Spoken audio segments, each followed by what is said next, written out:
Welcome, welcome, welcome everyone to another Rugby Obsession Deep Dive.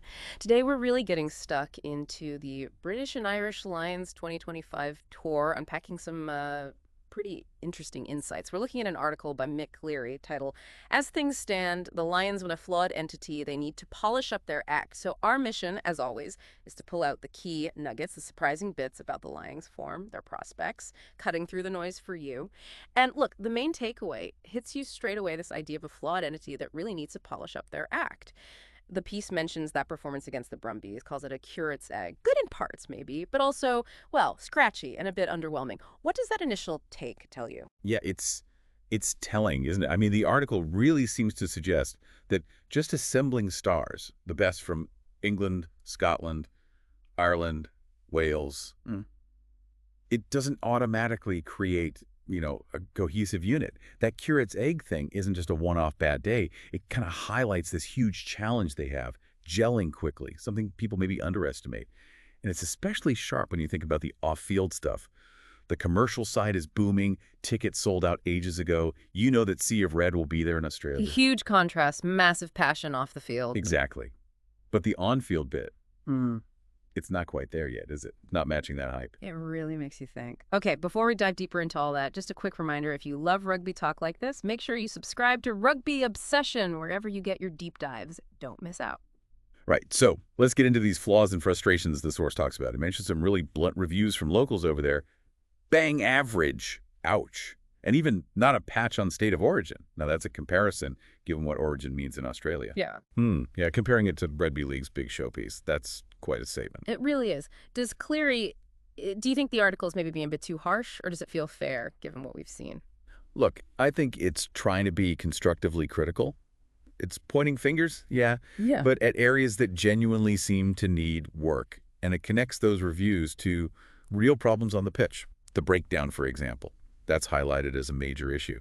Apparently the Brumbies, even without some key guys, and the Waratahs, especially with Charlie Gamble, they really caused problems there.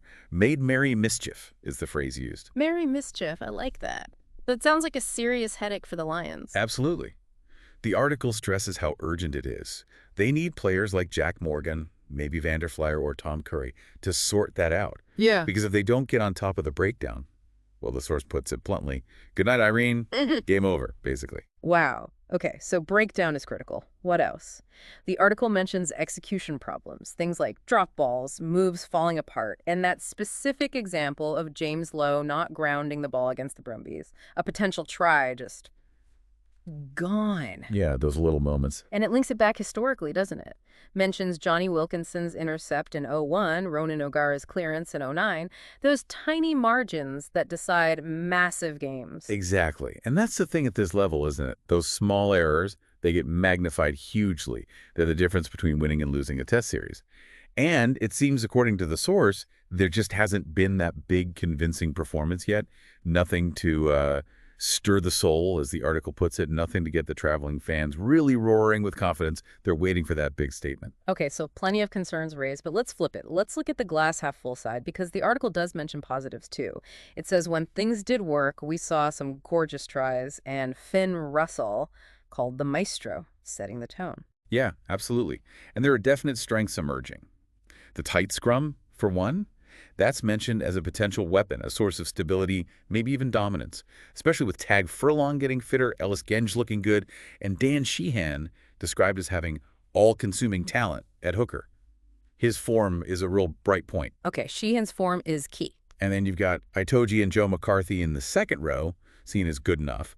Plus, Ollie Chessum had a really engaged performance at number 6, showed some real impact on the blind side. Right, so building blocks are there in the pack. And what about off the field? Strategically, the article points out they've got a clear week to prepare in Brisbane. That sounds pretty crucial. No more early starts, no more bags to pack and unpack, no more trying to rest weary bodies by cramming into an airplane seat. That's got to help, right? Oh, massively.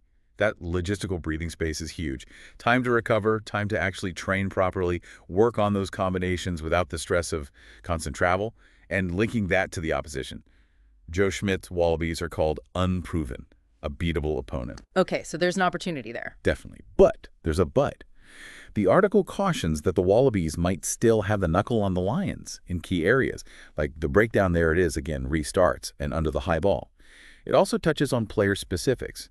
Kinghorn's injury is a blow, Marcus Smith being sort of messed about playing different roles, but then contrast that with Gary Ringrose, who apparently really stood up with typical elan in midfield, showing his class. Interesting dynamics there. Lots to think about.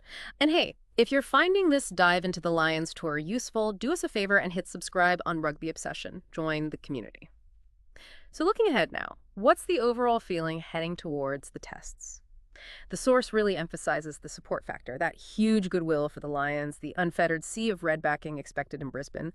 It suggests that once the series actually kicks off at Suncorp, maybe all the reservations and misgivings will float into the ether, that the occasion itself might just lift them. Yeah, there's a real sense of hope underpinning it all. The idea that, until that curtain goes up, all sorts of possibilities are in play. Yeah. But the pressure is on.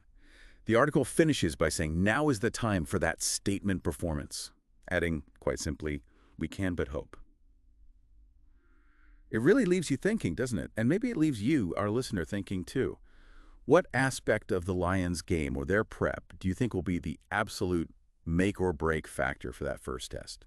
And why? Yeah, we genuinely want to know your take. What do you think needs to click for the Lions to deliver that statement performance everyone's waiting for? Let us know your thoughts. Right, that's us for this Rugby Obsession deep dive into the British and Irish Lions. Thanks so much for joining us. Please make sure you subscribe to Rugby Obsession on your favorite podcast platform so you stay right up to date with all our deep dives. We look forward to you joining us for the next one.